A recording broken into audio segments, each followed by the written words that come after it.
had a significant amount that had overlaps in the criteria. So, but what we don't know, what we haven't done yet, because we're still getting that data we are getting month after next, at the end of the full year. We have the beginning data and the end of the term data, which will be able to tell us whether those DSM-5 diagnoses which we diagnosed out of the ACEBA at the beginning, whether they still remain at the end of that year. We don't know. We'll know in a few months' time, but that's the nature of scientific discussion. Questions? Yes, ASP Minto. Please give him a microphone there for me. Thank you, Prof, for your comments. Morning, or afternoon, everybody. Prof, the Dreamer Project program is in fact one, and I speak on behalf of the Ministry of Education because the program actually falls under my portfolio in the ministry. And we have supported the Dreamer Room program for the last 3 years, and every year we had a number of schools, just for clarification, they're at the primary level, and we continue to support. The question to you though, Prof, and just so that your audience know, the ministry, we get an annual report from CARIMENSA speaking to the entire year of activities and also data that validates the work that they have done. And when we measure that against the Safe School data in terms of violence in school, we actually are seeing reduction in our violence in terms of behavioral issues. The question to you though, Prof, and perhaps for the benefit of your audience, to what extent does your program support the parental aspect? So we know you're in school, you deal with the grade 4 cohort and the teachers. Is there a component of your training that you do with the parents of these children? The simple answer to that is no, we don't focus on the parents, but in fact, the children treat the parents. When we started this program first, Jaswan from Canada said to us, if this program was going on in Canada, you would never be allowed to do it unless you got the permission of the children's parents. But guess what?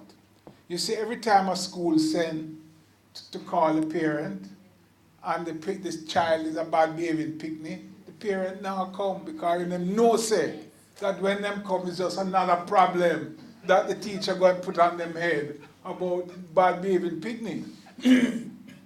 And so the reality is when we started this program and we started working with the children, the parents wouldn't come.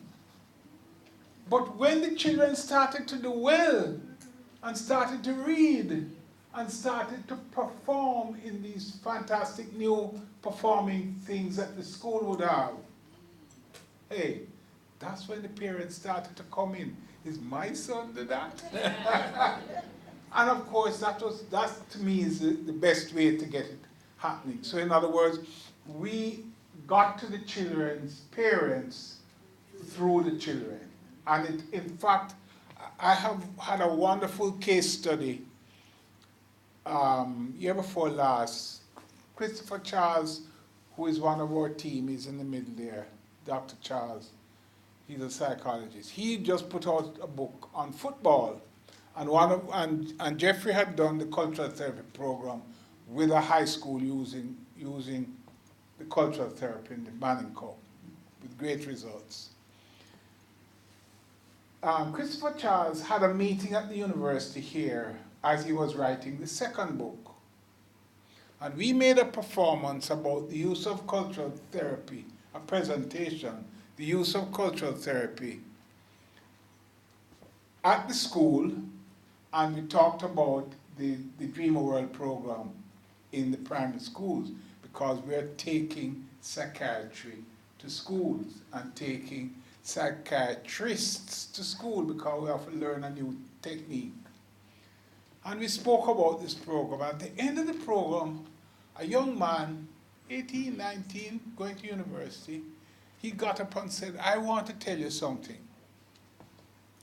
I come from the same district that one of those schools was. And I know that one of the pupils who were in the Dima World class, he comes from a family of 7, and 6 of the 7 went out into criminal behavior or some particular problem. But then all of a sudden, this last one, he became top of his class and top performer in his class.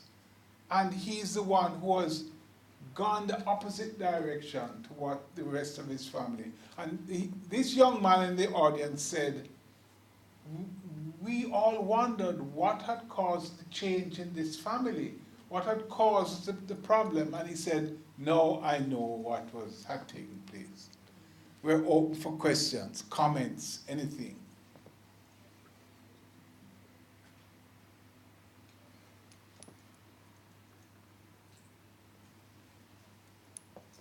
Yes, ma'am, please. Well, I just wanted to reiterate on the question that the person, the individual from the ministry mentioned. Mr. Minto. Mr. Minto, in terms of the involvement of the parents, because as a high school counselor in Baltimore City Public Schools, there is so much parallel to what's happening here.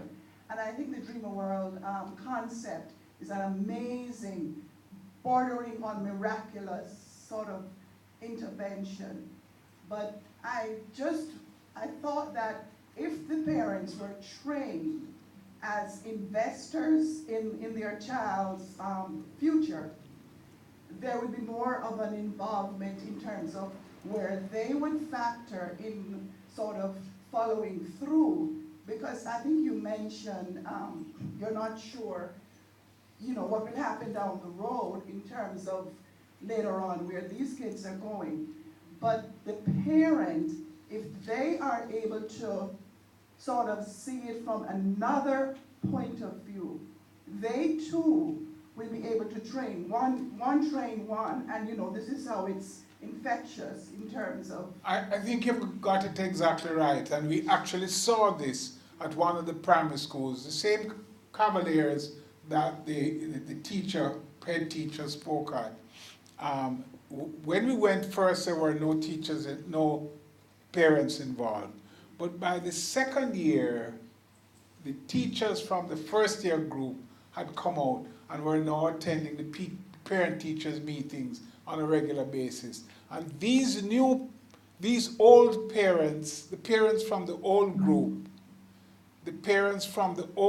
were now inoculating the parents from the next group. And so it was like a vaccination. It was like an inoculation taking place. And it was spreading by this, what you call, almost miraculous way, from parent to parent. And the other thing that was happening in Cavaliers, it hadn't just remained in the class in grade 4, but it went back down into the grade 3, and it went up into the grade 2, and even though in grade 5, and even though the teachers in those classes weren't trained, they were observing the techniques that were being used in the grade 4 class and were now implementing it in their own class. So it was like an infectious movement that was taking place. But what we really need to do now is the funding to look at the longitudinal, A, and B, look at what has happened to the schools that we have worked in the past. Yes, ma'am. Thanks again for this absolutely amazing presentation. I knew you when you 10 years ago spoke about CARIMENSA, and I could not figure out what it was going to be. I wanted to support what you mentioned very quickly earlier, and you kind of skipped over it. Sorry, they all thought I was a madman. They still do. Thought it was the past tense. Think. I wanted to come back to what you mentioned, maybe in 6 or 8 words. You skipped it, and I think it's very important. Sorry, my name is Marianne de Bruin. I now work somewhere else, but I used to... She's a wonderful flautist, a wonderful musician. No, that's not me. That is... Beg your pardon. No, I wish I was, but I'm not. Beg your pardon. But I worked at CARIMAC, and CARIMAC was the Media and Communication Department.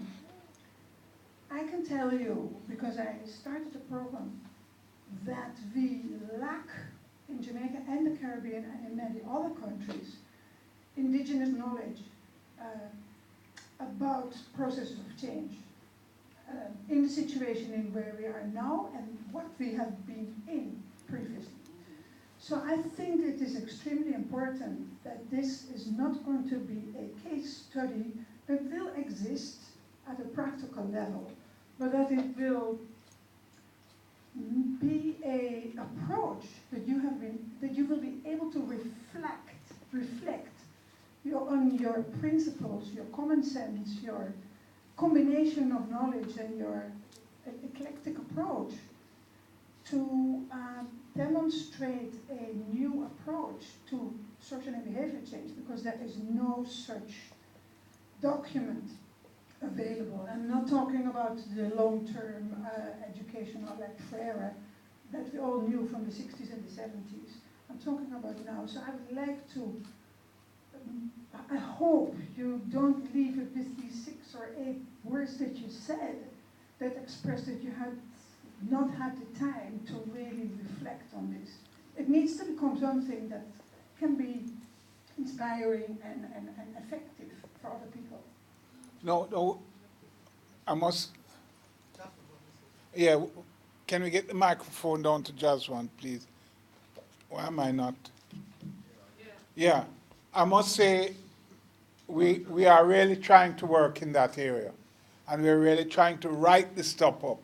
And we're really trying to reflect on it in a philosophical and psychological way. You know, what is the real techniques that are taking place? If you come tomorrow, you will see something that we have done right at the end, which is going to be speaking to that exactly. Yeah.